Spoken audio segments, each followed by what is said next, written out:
اللہ الصمد لم یلد ولم یولد ولم یکن لہ کفوا احد۔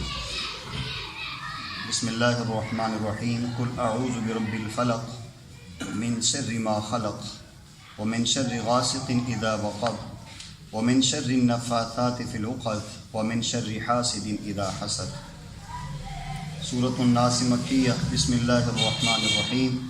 قل اعوذ برب الناس ملک الناس الہ الناس من شر الوسواس الخناس الذي يوسوس في صدور الناس من الجنة والناس۔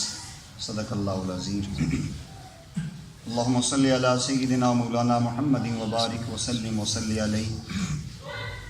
اللہ جل جلالہ کے فضل و کرم اور اس احسان سے آج الحمدللہ قرآن کریم کی تفسیر اختتام پذیر ہو رہی ہے۔ اللہ جل جلالہ اس پڑھنے کو سننے کو اپنے برگاہ میں قبول فرمائے۔ سامعین گرامی قدر، سورہ اخلاص قرآن کریم کی بڑی عظیم صورت ہے اور اس کی بڑے فضائل اور بڑے مناقب ہیں۔ نبی کریم صلی اللہ علیہ وسلم کا ارشاد گرامی ہے، تم میں سے کوئی آدمی اتنی استعداد رکھتا ہے کہ میں 1/3 قرآن پڑھ لوں، 10 پارے تقریباً۔ یا رسول اللہ صلی اللہ علیہ وسلم، یہ بڑا مشکل ہے۔ فرمایا جو آدمی اخلاص کے ساتھ 1 مرتبہ سورہ اخلاص پڑھ لے تو 1/3 قرآن پڑھنے کا اللہ اس کو ثواب عطا فرماتے ہیں۔ عقبہ بن عامر رضی اللہ تعالیٰ عنہ فرماتے ہیں کہ میں پیارے آقا صلی اللہ علیہ وسلم کے ساتھ تھا۔ آپ علیہ السلام نے ارشاد فرمایا کہ جو آدمی سورہ اخلاص 10 مرتبہ مکمل پڑھتا ہے، اللہ جل جلالہ اس کے صلے میں جنت میں ایک محل اس کے لیے تیار فرماتے ہیں۔ بہت سارے واقعات آتے ہیں۔ اما عائشہ صدیقہ رضی اللہ عنہ فرماتی ہیں کہ غزوے کے لیے آپ علیہ السلام نے احباب کو بھیجا، سریہ تھا، صحابہ کرام گئے، اور جو اس لیڈر تھے اس گروپ کے اور ان کے اس جنگ کے جو سریہ جا رہا تھا، ان کے بارے میں احباب نے آ کر شکایت کی کہ یا رسول اللہ صلی اللہ علیہ وسلم، یہ ہر نماز کی ہر رکعت جو قرات والی پڑھتے ہیں، پہلے سورۃ اخلاص پڑھتے ہیں، پھر اس کے بعد کوئی سورت اس میں پڑھتے ہیں۔ حالانکہ طریقہ مسنون عمل یہی ہے کہ مسنون قرات ہونی چاہیے، یا پھر ایک سورت کے بعد دوسری سورت ہونی چاہیے، ہر رکعت میں الگ سورت ہونی چاہیے۔ نبی کریم صلی اللہ علیہ وسلم نے ان کو بلایا اور کہا تم ایسا کیوں کرتے ہو؟ وہ فرمانے لگے یا رسول اللہ صلی اللہ علیہ وسلم، مجھے اس سورت سے پیار ہے، یہ صفت الرحمن ہے، اللہ کی صفتیں ہیں، تو میں محبت میں پڑھتا ہوں۔ پیارے آقا نے فرمایا کہ اس کی محبت نے اس سورت کی وجہ سے اس پر جنت واجب قرار دے دی۔ پیارے آقا کریم علیہ السلام نے ان تینوں صورتوں کے بارے میں فرمایا کہ ہر قسم کی جسمانی اور روحانی بیماری کی شفا اللہ نے اس پہ رکھی ہے۔ تو 12 سورۃ اخلاص ہے۔ اس کا پس منظر یہ ہے کہ نبی کریم صلی اللہ علیہ وسلم سے لوگوں نے سوال کیا کہ یا رسول اللہ صلی اللہ علیہ وسلم، مسلمان بھی تھے، بعض غیر مسلم لوگ وہ بھی سوال کرتے تھے کہ آسمان کو اللہ نے دھوئیں سے بنایا ہے، زمین کو اللہ تعالیٰ نے پانی کی جھاگ اکٹھی کر کے بنایا ہے، اور انسان کو اللہ نے مٹی سے بنایا ہے، جنات کو اللہ نے آگ سے بنایا ہے، فرشتوں کو اللہ نے نور سے بنایا ہے، تو اللہ کس چیز سے بنا ہے؟ اللہ کی تخلیق کس سے ہوئی ہے؟ اور اللہ کن جو ہے کہ اس کا مادہ الیاذ باللہ کیا ہے؟ سوال کیا تھا۔ نبی کریم صلی اللہ علیہ وسلم نے فرمایا کہ یہ شیطانی وساوس ہوتے ہیں اور ایسے وسوسے اور خیالات ہوتے ہیں، کبھی انسان کے اندر ایسے سوالات پیدا ہوتے ہیں اور اس انتہا تک لے جاتا ہے وہ شیطان کہ تو کیسے پیدا ہوا؟ میں ماں باپ کے ذریعے، میرے ماں باپ اپنے ماں باپ کے ذریعے، آخر انتہا کو یہ پہنچتا ہے ہر چیز کسی نہ کسی سے پیدا ہوتی ہے، تو خدا پھر کس سے پیدا ہوا ہے؟ فرمایا جب یہ سوال ہے تو لا حول ولا قوت الا باللہ پڑھا کرو۔ اس پر یہ سورہ مبارکہ نازل ہوئی۔ قل، آپ فرما دیجئے، هو اللہ احد، وہ اللہ ایک ہے۔ اس سے عیسائیت کا جو عقیدہ ہے ان اللہ ثالث ثلاثہ کے 3 خدا ہیں، اس کا رد ہو گیا ہے کہ اللہ ایک ہے۔ بعض مرجئہ ایک مذہب گزرا ہے، وہ یہ کہتے تھے کہ خدا 2 ہیں، ایک شر کا خدا ہے اور ایک خیر کا خدا ہے۔ اس کا بھی اختتام ہو گیا کہ شر اور خیر اللہ جل جلالہ کی جانب سے پیدا ہوتی ہے، خیر انسانوں کی آسانی کے لیے اور شر انسانوں کی آزمائش کے لیے، خدا ایک ہی ہے۔ قرآن کریم کے دوسرے مقام پہ فرمایا لو کان فیہما آلیۃ الا اللہ لفسدتا، اگر دنیا میں اللہ کے علاوہ اور خدا ہوتا تو دنیا میں فساد ہوتا۔ فسادات کا نہ ہونا اس بات کی علامت ہے کہ اللہ ایک ہے۔ اور علامہ اقبال رحمہ اللہ نے بھی بڑا عجیب جملہ، بڑی معرفت کا یہ جملہ کہا ہے، کوئی تو ہے جو نظام ہستی چلا رہا ہے وہی تو خدا ہے۔ تو فرما دیا اللہ ایک ہے، اللہ الصمد، اللہ بے نیاز ہے۔ صمد اسے کہتے ہیں جو کسی کا محتاج نہ ہو، جس کو کسی کی ضرورت نہ ہو، جو کسی کے چاہے بغیر قائم ہو، کوئی بھی نہ ہو تو وہ ہو، ساری کائنات ہو تب بھی وہ ہو، وہ بے نیاز ہے، اسے کسی کی کوئی پرواہ نہیں ہے۔ وہ اللہ جل جلالہ ایسا بے نیاز ہے، پکڑنے پر آئے تو نافرمانی کی وجہ سے نوح علیہ السلام کے پیغمبر کا بیٹا پکڑ لے۔ اللہ جل جلالہ ایسا بے نیاز ہے، چمکانے پہ آئے تو حبشہ کے کالے بلال کو رفعت اور بلندی عطا کر دے۔ وہ بے نیاز ہے، اس کو کسی کی عبادت کی ضرورت نہیں۔ پیارے آقا کریم علیہ الصلاۃ والسلام کی ایک روایت میں آتا ہے کہ موسیٰ علیہ السلام نے اللہ تعالیٰ سے پوچھا کہ اللہ اگر یہ ساری دنیا کے لوگ، سارے لوگ آپ کے نافرمان ہو جائیں تو آپ ان کے ساتھ کیا کریں گے؟ فرمایا کہ ان ساروں کی ساری، ایک دوسری حدیث کا ایک اور انداز میں مفہوم آتا ہے کہ سارے کے سارے انسان نافرمان ہو جائیں تو فرمایا اپنے جانوروں میں سے کوئی ایک جانور ان پہ مسلط کر دوں گا۔ تو اللہ وہ جانور کہاں ہے؟ فرمایا اللہ کی چراگاہوں میں، کسی چراگاہ میں وہ چر رہے ہیں۔ وہ کتنا بڑا جانور ہے کہ جو ایک لقمہ کر کے ساری انسانیت کو وہ ہڑپ کر سکتا ہے۔ پیارے آقا کریم علیہ السلام نے یوں سمجھایا کہ اگر ساری دنیا کے سارے انسانوں کے دل ایک کامل ایمان والے انسان کی طرح دل ہو جائے تو اللہ جل جلالہ کی خدائی میں اتنا فرق نہیں پڑتا جتنا ایک سوئی کے ناکے کے ساتھ پانی آتا ہے، اور ساری دنیا کی ساری مخلوقات اللہ کی نافرمان ہو جائیں اور ان کے سارے لوگ اس کافر کی طرح ہو جائیں جس کے دل میں اللہ کی محبت نہیں ہے، تو اللہ جل جلالہ کی خدائی اور آپ کی ملکیت میں ایک سوئی کے ناکا اگر سمندر میں ڈبو کے نکالیں، جتنا اس میں کمی آتی ہے خدا کی خدائی میں اتنی بھی کمی نہیں آتی۔ وہ بے نیاز ہے۔ یا ایھا الناس انتم الفقراء الی اللہ واللہ الغنی الحمید، لوگو تم فقیر ہو، اللہ غنی ہے، اس کو کسی کی پرواہ نہیں ہے۔ لم یلد ولم یولد، نہ اس نے کسی کو جنا ہے اور نہ وہ کسی سے پیدا ہوا ہے، نہ اللہ سے کوئی پیدا ہوا ہے اور نہ اللہ کسی سے پیدا ہوا ہے۔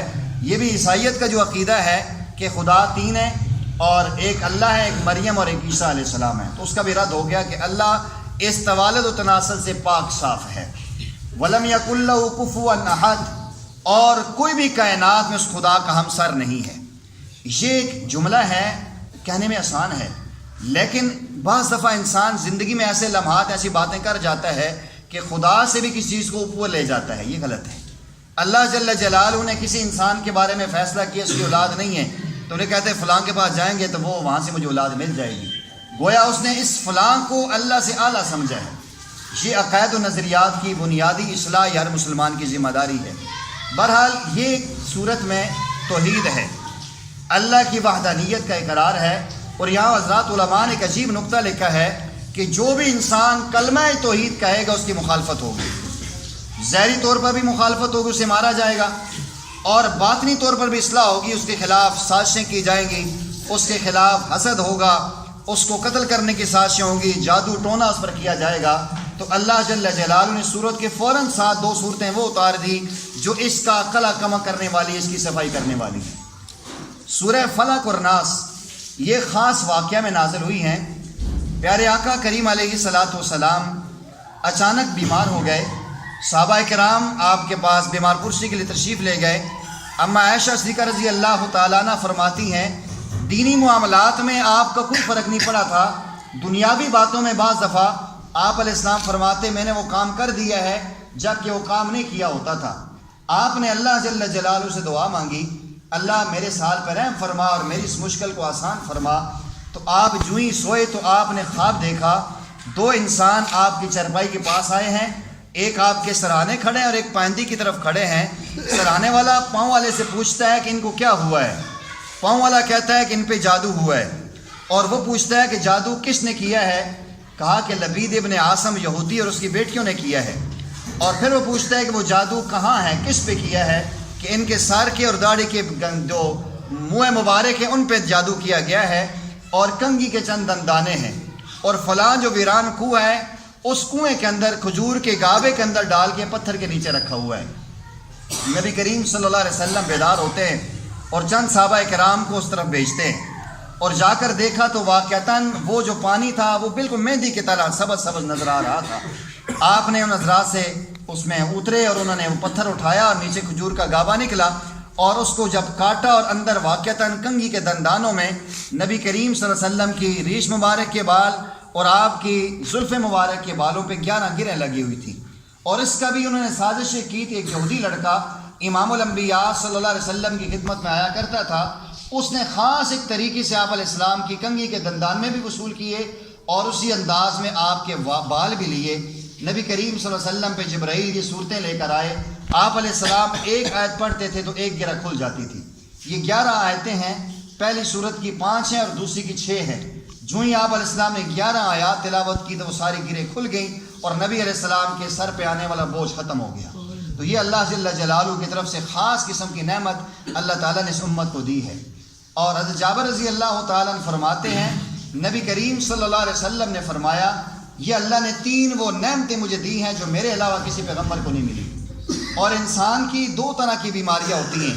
بعض بیماریاں انسان کے جسم کو لگتی ہیں، بعض انسان کی روح کو بیماریاں لگائی جاتی ہیں. یا یوں کہیں کہ بعض وہ بیماریاں ہوتی ہیں جو عمومی ہوتی ہیں، انسانوں کو بھی لگ سکتی ہیں، جنات کو بھی، جانوروں کو بھی بیماریاں پریشانیاں آ سکتی ہیں. بعض میں جو خالص انسان کے ساتھ ہوتی ہیں. پہلی سورہ فلق جو ہے یہ عمومی ہے، عام بیماریوں کے لیے جو انسان کے جسم کے ساتھ تعلق رکھتی ہیں، اور انسان چاہے وہ کافر ہو چاہے وہ مسلمان ہو. اور دوسری جو چیز ہیں یہ وہ ہیں جو نفسیانی طور پر انسان کی ذہن پہ، اس کے اندر سوچ پہ جو ایسی وسوسے اور خیالات ڈالے جاتے ہیں، اس کا علاج اس میں ہے. سماعت فرمائیے. قل آپ فرما دیجئے اعوذ میں پناہ میں آتا ہوں برب الفلق، فلک کے رب سے، فلک کے رب کی پناہ میں آتا ہوں. فلک سے مراد صبح ہے. صبح فالق الاصباح، وہ رات کے اندھیرے کو پھاڑتی ہے اور پھر صبح کی روشنی پھوٹتی ہے. من شر ما خلق، اور اس تمام شر سے پناہ میں آتا ہوں جو اس نے پیدا کی ہے، جتنی بھی دنیا کی شر ہے. ومن شر غاسق اذا وقب، اور رات کے اندھیرے کی شر سے، تاریکی کی شر سے پناہ مانگتا ہوں جب وہ چھا جائے. اب اس کے اندر بھی نبی کریم صلی اللہ علیہ وسلم کی احادیث میں 3 باتیں ملتی ہیں. رات کی اندھیری مراد ہے، یا ایسے چاند مراد ہے جب چاند بے نور ہو جائے، یا چاند پہ جب گرن لگ جائے، یا اسی انداز میں جب سورج ڈوب جائے.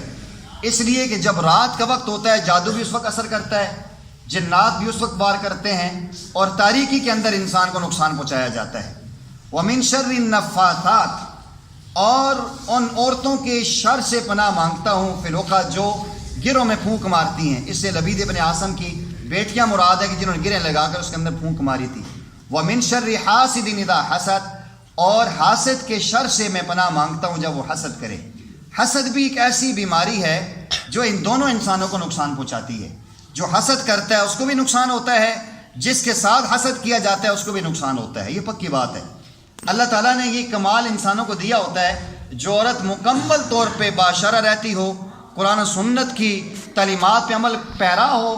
کتابوں میں لکھا ہے کوئی آدمی اس کو بری نگاہ سے دیکھے، اس کو محسوس ہو جاتا ہے کہ یہ آدمی بری نگاہ سے مجھے دیکھ رہا ہے. نگاہ بھی انسان کی اچھی بھی ہوتی ہے اور بری بھی نگاہ ہوتی ہے. حسد کہتے ہیں کہ کسی اللہ کی دی ہوئی نعمت کو دے کر جلنا. اس کو اللہ نے حسن کیوں دے دی ہے، اس کو اللہ نے مال کیوں دیا ہے، یہ تندرست والا کیوں ہیں، اس کے نوجوان گبرو بچے کیوں ہیں، اس کا کاروبار کیوں چل رہا ہے. یہ جو حسد کی آگ ہوتی ہے، انسان اپنے اندر جل کے اپنے آپ کو جلاتا ہے. تو کسی سے انسان کو حسد نہیں کرنا چاہیے، بلکہ غبطہ ہوتا ہے کہ انسان کو ریس کرنی چاہیے کہ وہ اس عمل میں ہے تو میں بھی وہ عمل کروں. پیارے آقا فرماتے ہیں کہ حسد 2 آدمیوں کے علاوہ کسی کے لیے جائز نہیں ہے. ایک وہ آدمی جسے اللہ نے قرآن کی دولت دی ہے، دن اور رات کے اندر قرآن کی تلاوت کرتا ہے، اس کے ساتھ غبطہ کیا جائے. اور دوسرا وہ جسے اللہ نے مال دیا ہے اور دن رات اللہ کی راہ میں خرچ کرتا ہے. تو حسد کی بنیاد پہ انسان کے اپنے چہرے کی رنگت اڑ جاتی ہے اور انسان اندر جلتا رہتا ہے. تو اس لیے یہ انسان کو روحانی طور پہ انسان کے حسد جسم کو بھی نقصان کرتا ہے. ان الحسد یاکل الحسنات کما یاکل الحطب، فرمایا کہ کنار الخطب، کہ حسد انسان کے اعمال اور نیکیوں کو ایسے کھاتا ہے جیسے نار آگ لکڑی کو کھا جاتی ہے. ساری نیکیاں انسان کی ضائع ہو جاتی ہیں. پیارے آقا کریم علیہ السلام نے ایک دوسری حدیث کے اندر فرمایا کہ اے لوگو لا تحاسدوا ولا تباغضوا ولا تدابروا، کسی کی پیٹھ پیچھے ٹھو میں نہ لگ جاؤ، کسی سے حسد نہ کرو، کسی سے بغض نہ کرو. وکونوا عباد اللہ اخوانا، اے اللہ کے بندو بھائی بھائی بن کے رہو. سورہ ناس.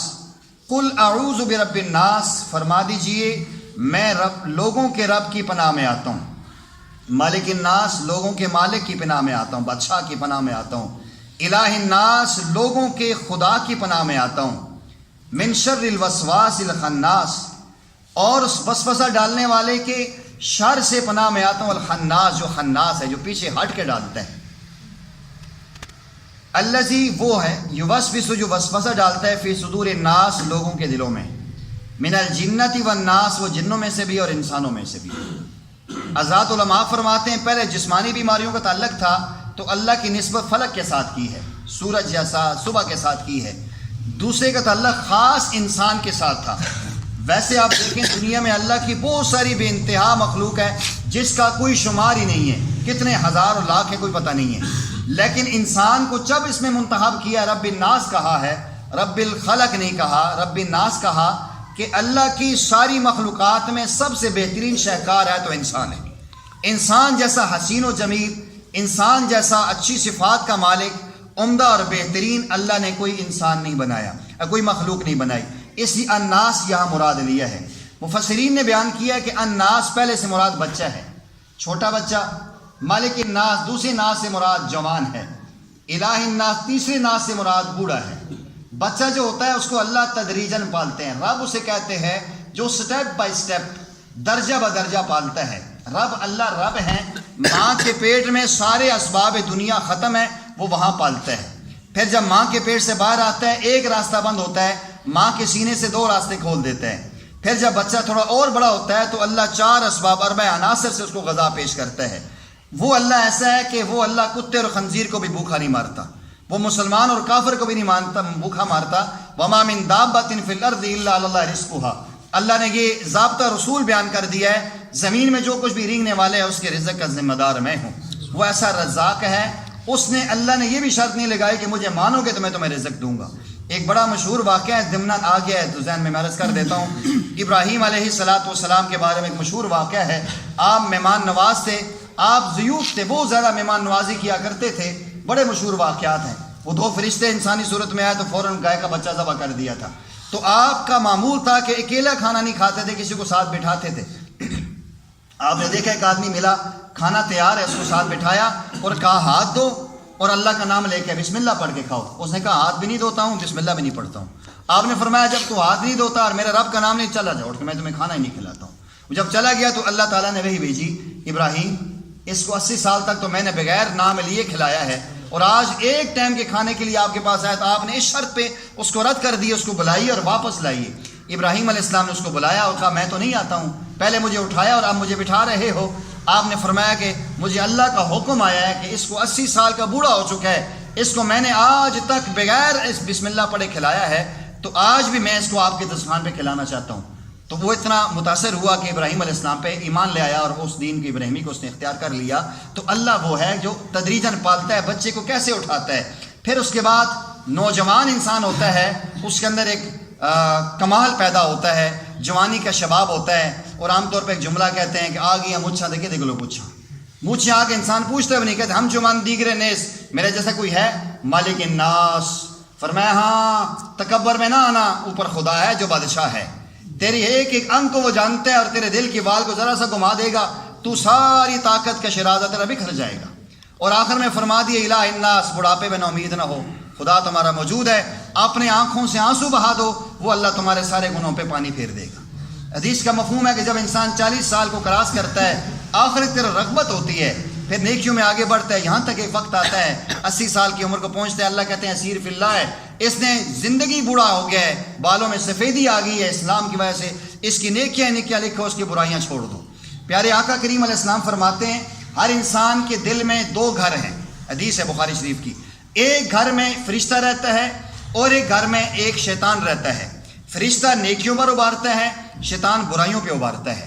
اس لیے انسان کو چاہیے جب نیکی کا خیال آئے اور فوراً عمل کر لے۔ اس لیے آپ نے سنا ہوگا کہتے ہیں جب بھی نیکی کی بات آئے تو فوراً جذبہ آئے تو ایک دم اللہ کی راہ میں خرچ کر دے، بعد میں شیطان وسوسہ ڈال کے انسان کو خراب کر دیتا ہے۔ اس کو یہاں خناس کہا ہے۔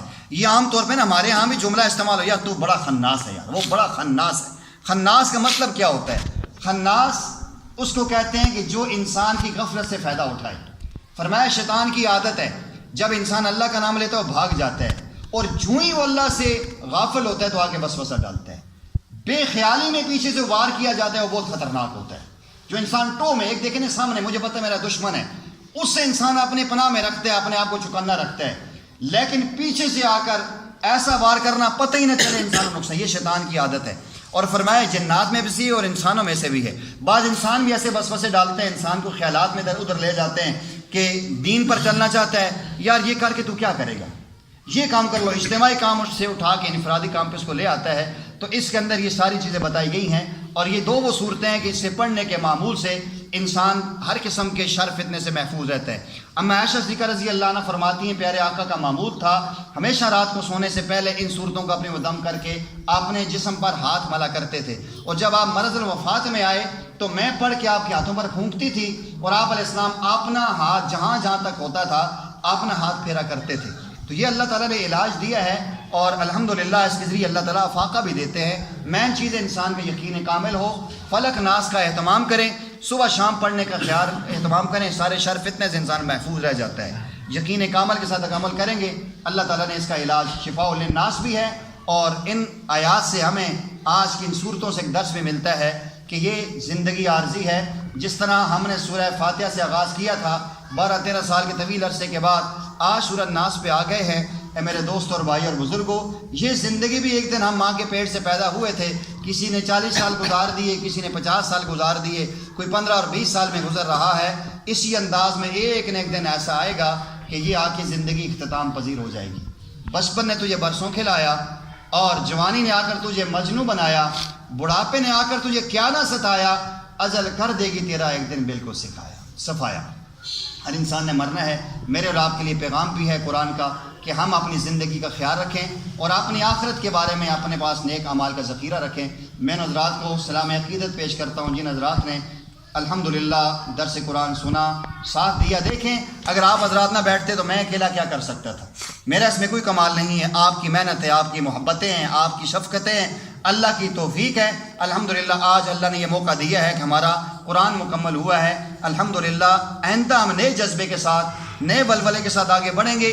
میرے بھائی اور دوستوں بزرگوں، زندگی کا یہ وقت گزر ہی جاتا ہے، گھر میں گزر جاتا ہے، کام کاج میں گزر جاتا ہے۔ یقین جانیے 3 دن ہے، پیر منگل بدھ 3 دن ہمارے پاس ہیں، 15 سے 20 منٹ کا ٹائم ہوتا ہے۔ آئندہ کے لیے انشاءاللہ ہم یوں کریں گے، احباب سے مشورہ ہوا ہے، ہم تپائیاں رکھ کے سپارے رکھیں گے، اور انشاءاللہ چند آیات پہلے تلاوت ہوگی، پھر اس کا ترجمہ اور تشریح کریں گے۔ دیکھیں قرآن کے اندر اللہ نے وہ کچھ رکھا ہے ہم سوچ بھی نہیں سکتے۔ قرآن کے 5 حقوق ہیں، پہلے قرآن پہ ایمان لانا، قرآن کو تجوید سے پڑھنا، قرآن کو سمجھنا، قرآن پہ عمل کرنا اور اس کو دوسروں تک پہنچانا۔ اور پیارے آقا کی حدیث ہے، اشراف امتی حملۃ القرآن، میری امت کا VIP طبقہ، عزت اور احترام والا اور معزز ترین طبقہ وہ جو قرآن والا ہے۔ اگر ہم اس قرآن کو سیکھیں گے، سمجھیں گے، ہم معزز ترین بن جائیں گے۔ اللہ جل جلالہ جو میں نے کہا سنا، اللہ اس پہ عمل کی توفیق عطا فرمائے، جو ہم سے غلطیاں کوتاہیاں ہوئیں اللہ ہم سب کو معاف فرمائے۔ حضرات ہمارے علماء تشریف